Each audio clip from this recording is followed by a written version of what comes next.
Good morning. In light of what happened to Alex, the ICU nurse, who honestly could have been my sister because she's also an ICU nurse, let's take a moment of silence. Because, yeah.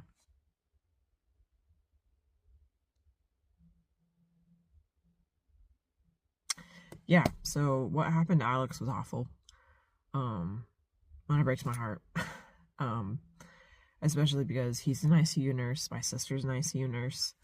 I've seen many posts of nurses taking a moment of silence, and it's honestly really heartbreaking. So yeah, that is why we need to fight ICE in any way we can. Protesting, giving food to protesters, writing to congressmen, writing to our heads of commands, wherever we are in our states, our cities, the country. We need to fight this with everything we got. They are basically hired mercenaries.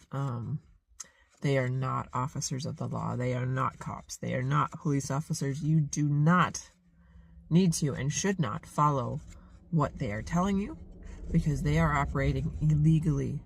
They cannot arrest you. And I mean, they are illegally, but they are not officers of the law. An officer of the law is clearly defined on their uniforms. They will clearly say what city or state they are operating out of. They will not cover their face. They will identify themselves.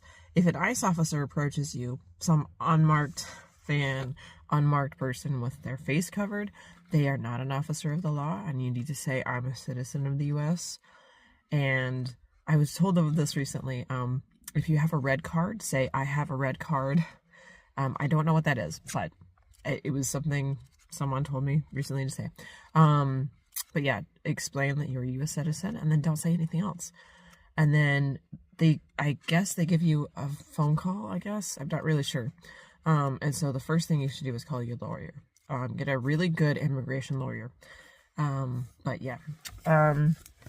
And I thought it was interesting too because at my kids' school today, they were handing out flyers having a talk about ICE. And it's what's interesting about it. It's called Operation sorry. Excuse me. It's called Operation Love Your Neighbor. And it's not put on by the schools in our area, and it's not put on by the Parent-Teacher Association. It's put on by local people in our neighborhood, which I think is really interesting. So that goes to show that this situation is getting really dangerous.